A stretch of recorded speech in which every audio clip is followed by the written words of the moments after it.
Well my friends, এই ছোট্ট ভিডিওটি করার উদ্দেশ্য হোমিওপ্যাথি শিক্ষার প্রসারে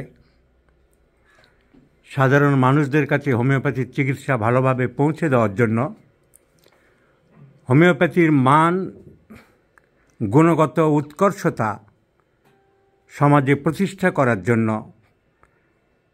যে প্রাণপাত পরিশ্রম করে চলেছি,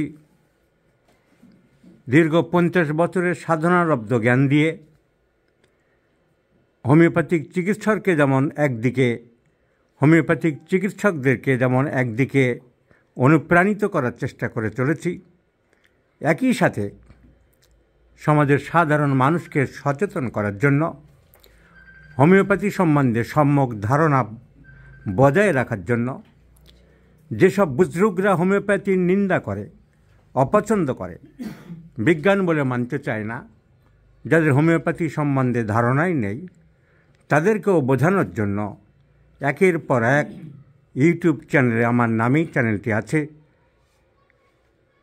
ডাক্তার রবিন বর্মনস ভিডিও, অনেক থিওরিটিক্যাল লেকচার নাই, প্র্যাকটিক্যাল রোগী দেখিয়ে, রোগী সারিয়ে, রোগী আরোগ্য করে, রোগীর গার্জিয়ান বা বাড়ির লোকের মুখ থেকে যে সেরেছে বা সুস্থ হয়েছে, উপকার পেয়েছে, ভালো হয়েছে, ভালো আছে, এগুলোই তার নিজের ডিকটেশনেই আমি প্রকাশ করে চলেছি। অনেকে নিজেদের ইচ্ছা মতো থিওরিটিক্যাল লেকচার দিয়ে চলে যায়, আমি তা করিনি। রোগী নিজে বলুক যে সে ভালো আছে বা উপকার পেয়েছে, বা প্যাথোলজিক্যাল রিপোর্টস বা ইনভেস্টিগেশনসগুলো that will talk, that will tell, সেগুলি কথা বলবে। সুগার 480 ছিল, এখন নর্মাল। এখানে টিউমার ছিল, তারপরে নেই। তো এইভাবে আমি এস্টাবলিশ করে চলেছি। তাতে 1, 2, 3, 4 করে বাড়তে বাড়তে গতকাল ভিডিওর সংখ্যা 5000 হয়ে গেছে।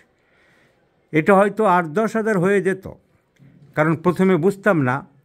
আমার ভিডিওগুলি রাজশাহী জেলার যে হোমিওপ্যাথি কোচিং আমাকে দিয়ে চালু করিয়েছিল, সে সেই সমস্ত ভিডিওগুলো নিজে ডিল করত। আমি বুঝতাম না, এই সম্বন্ধে কোনো আইডিয়া ছিল না। 2-3 হাজার ভিডিও সে তো ওর নিজের নামে নিজের চ্যানেলে চালাই, তা নাহলে আমার 8,000, 10,000 হয়তো হয়ে যেত। তো যাই হোক, 5,000 হয়েছে। আবার আমরা আজকেই 3-4টি ভিডিও করেছি। এই জন্য আমার যে টিম, এই যে সাকসেস, 5,000 ভিডিও করতে পেরেছি, এত রোগী উপকৃত হচ্ছে, মানুষ উপকৃত হচ্ছে, মানুষ হোমিওপ্যাথি সম্বন্ধে, স্বাস্থ্য সম্বন্ধে সজাগ হচ্ছে, এই ক্রেডিট, এই কৃতিত্ব আমি একা নিতে চাই না। আমি মনে করি আমার টিম যারা আমার সঙ্গে থাকে, জুনিয়র ফিজিশিয়ানরা, হোমিওপ্যাথিক ছাত্রছাত্রীরা, এরা সবাই আমার সন্তানসম, আমার অত্যন্ত প্রিয় আস্থাভাজন, সবাই আমার স্নেহধন্য। এদেরকে সবাইকে নিয়েই আমি এই কৃতিত্ব, এই সাফল্য সবাইকে জানাতে চাই। আমি এই টিম নিয়ে আমি চলতে চাই। আমি একা কেউ না। আমি হয়তো টিমের মধ্যমণি, কিন্তু আমার টিম পাশে না থাকলে, এরা সর্বতোভাবে সাহায্য না করলে, রোগীর কেস টেকিং থেকে আরম্ভ করে, ওষুধ বানানো থেকে আরম্ভ করে, রোগীর ফলো আপ থেকে আরম্ভ করে, রোগী কোনো সময় আপদে বিপদে পড়ে ফোন করলে সেই ফোন ধরে তাকে বোঝানো, কথা বলা, সব আমার টিমের সদস্যরা করে থাকেন। আমি আমার এই প্রাণপ্রিয়, সন্তানপ্রিয় টিমের সবার কাছেই কৃতজ্ঞ, দায়বদ্ধতা।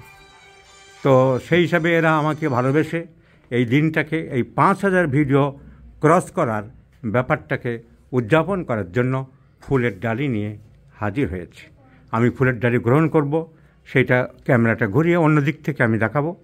এই প্রসঙ্গে যারা ভিডিও দেখছেন, আরেকটা কথা বলে রাখি, হোমিওপ্যাথির থেকে সামান্য বিচ্যুতি আমি পছন্দ করি না। সেই জন্য অনেক চিকিৎসক চারিদিকে দেখছি, ওই কলেজে পড়াই, ওই কলেজের অধ্যাপক, ওইখানে অমুক ডিগ্রি লিখে রেখেছে, ওখানে ওই করছে, ওখানে পাতার পর পাতা নানান রকম ভনিতা লেখা আছে, এই ডিগ্রি, এই গোল্ড মেডেল, এইখানে এই পুরস্কার, ওই স্বনামধন্য, কিন্তু চিকিৎসা কিছু বোঝে না, ঔষধ সম্বন্ধে কোনো আইডিয়া নেই, হোমিওপ্যাথিক আর্ট অফ প্রেসক্রাইবিং কিছু বোঝে না। সেই সম্বন্ধে বলতে গিয়ে আমি অনেক সময় অনেক কটু বা রূঢ় কথা বলে ফেলেছি চিকিৎসকদেরকে। এই ভিডিওর মাধ্যমে আমি সেই চিকিৎসকদের কাছে দুঃখ প্রকাশ করলাম, ক্ষমা প্রার্থী। আবেগবশত হোমিওপ্যাথির থেকে আপনারা বিচ্যুত হয়েছেন, সেইটা দেখে অর্গানন থেকে আপনারা সরে গেছেন, সেটা দেখে একটা সহজ ওষুধ আপনারা প্রেসক্রিপশন করতে পারেন না। আপনারা সেগুলো দেখে আমি হয়তো সংবরণ করতে পারিনি, আমি ক্রোধে ফেটে পড়েছি। অতটা ক্রোধ হয়তো না হওয়াই উচিত ছিল। সেজন্য আজকের এই বিশেষ দিনে আমি আপনাদের কাছে ক্ষমা চেয়ে নিলাম, অত্যন্ত বিনীতভাবে আপনাদেরকে জানাচ্ছি। এরপর থেকে আপনাদের কার কী প্রেসক্রিপশন আছে সেটা আমি দেখাবো, আমারটা কী হলো তাই আমি দেখাবো। আপনাদের আর কোনো সমালোচনা আমি করব না। এইটুকু বলে আমাদের এই বিশেষ দিনকে সবার মধ্যে ভাগ করে নিলাম। ক্যামেরাটা ঘুরিয়ে দিচ্ছি, আমাকে ওরা ফুল স্তবক দেবে, সেটা আমি দেখাচ্ছি।